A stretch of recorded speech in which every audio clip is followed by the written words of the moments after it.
ஆண்டவரும் அருமரட்சகரமாக இருக்கிற இயேசு கிறிஸ்துவின் ஆச்சரியமான நாமத்தில் தினமும் கர்த்தருடைய சத்தத்தை கேட்டுக்கொண்டிருக்கிற என்னுடைய பிள்ளைகளை வாழ்த்துகிறேன், ஆசீர்வதிக்கிறேன். நீங்கள் ஆசீர்வதிக்கப்பட்டவர்கள். இந்த நாளிலும் கூட கர்த்தர் உங்களுடைய வாழ்க்கையை அறிந்து தான் உங்களுடைய வாழ்க்கை ஒரு வனாந்தரத்தை போல காணப்படுகிறதா? இதே போல தான் அன்றைக்கு இயேசு கிறிஸ்துவிடத்தில் இந்த வனாந்தரம் என்கிறதான வார்த்தையை பயன்படுத்தப்படுகிறதை பார்க்க முடிகிறது. மார்க் 8ஆம் அதிகாரம் 4வது வசனத்தில் அதற்கு அவருடைய சீசர்கள், இந்த வனாந்தரத்திலே ஒருவன் எங்கிருந்து அப்பங்களை கொண்டு வந்து இத்தனை பேர்களை திருப்தியாக்கக்கூடும் என்றார்கள்.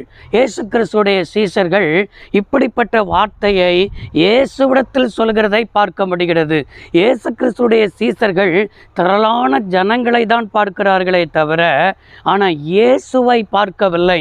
இயேசுவோடு கூட 4000 பேர்கள் மற்றும் ஸ்திரீகள் உட்பட, பிள்ளைகள் உட்பட திரளான ஜனங்கள் அந்த வனாந்தரத்தில், தெக்கபோலி என்கிறதான வனாந்தரத்தில் இருந்ததாக மார்க் 8ஆம் அதிகாரத்தில் பார்க்க முடிகிறது.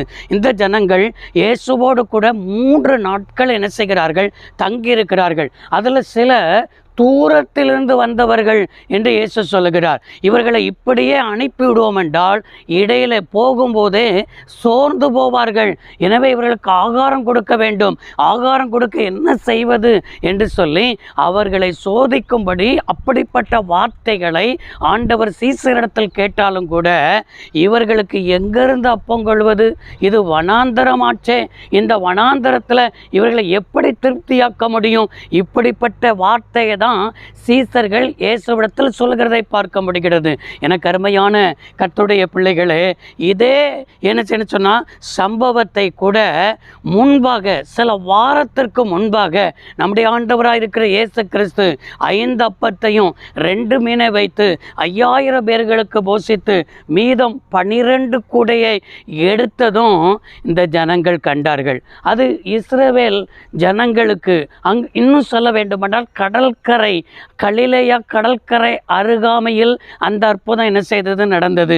இதை இந்த ஜனங்கள், இந்த சீசர்கள் பார்த்தும் கூட, ஏன் ஆண்டவர் சில வாரத்துக்கு முன்னால் தானே அந்த அற்புதத்தை செஞ்சார், அதே போல் அங்கே 5000 பேர்களை போஷிக்க முடியும் என்றால் இங்கே 4000 பேர்களை போஷிப்பது என் ஆண்டவருக்கு என்ன சொன்னால் லகுவான காரியம் தானே. ஏன் கடந்த வாரத்தில் செஞ்சது இன்னைக்கும் செய்வாரே, நேற்றுக்கு செஞ்சது இன்றைக்கும் செய்வாரே, கடந்த ஆண்டில் செஞ்சது இந்த ஆண்டிலும் செய்வாரே. இந்த விசுவாசம் இந்த ஜனங்களுக்கு இல்லாமல் போயிட்டு, இந்த சீசர்களுக்கு இல்லாமல் போயிடுச்சு.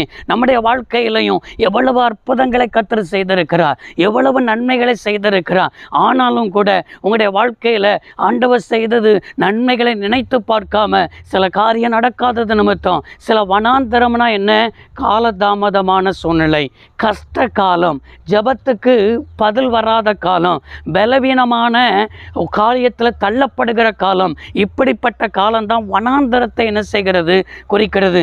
வனாந்தரம் என்பது நம்மளை பயிற்சிவிக்கிற இடம். நம்மளை பயிற்சிவித்து கொண்டு கர்த்தர் இருக்கிறார். இந்த வனாந்தரத்தில் தான் அவருடைய அற்புதத்தை நீங்கள் பார்க்க முடியும். இந்த வனாந்தரத்தில் தான் அவருடைய கிரியையை பார்க்க முடியும், அவருடைய வல்லமையை பார்க்க முடியும். ஒரு மனிதனை உயர்த்த வேண்டும் என்றால், தேவனுடைய வாக்குத்தத்தம் நிறைவேற வேண்டும் என்றால் வனாந்தரத்தில் கொண்டு போய் தான் தேவன் தம்முடைய வாக்குத்தத்தத்தை உருவாக்குவதற்கு இன்னும் அவர்களை பயிற்சிவிக்கிறார் என்பதை விளங்கிக் கொள்ளணும்.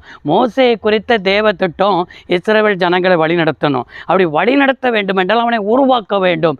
மீதியான் தேசத்திற்கு அவனை கொண்டு போய் வனாந்தரத்தில் தான் உருவாக்கினார். பாலும் தேனும் ஓடுகிறதான தேசத்தில் தம்முடைய பிள்ளைகளை அழைத்து கொண்டு போக வேண்டும். வனாந்தரத்தில் உருவாக்கி தான் பாலும் தேனும் ஓடுகிற தேசத்துக்கு தேவன் அனுமதித்தார். அதே போல் இந்த வார்த்தையை கேட்டுக்கொண்டிருக்கிற தேவனுடைய பிள்ளைகளே, தேவனுடைய ஜனமே, நீ ஏதோ ஒரு கஷ்ட காலத்தில் நடந்து கொண்டிருக்கிறாயா? ஏதோ காலதாமதமாகி கொண்டிருக்கிறதா? உன் ஜபத்துக்கு பதில் வராமல் சில வனாந்தரத்தை போல நீ உணர்ந்து கொண்டிருக்கிறாயா?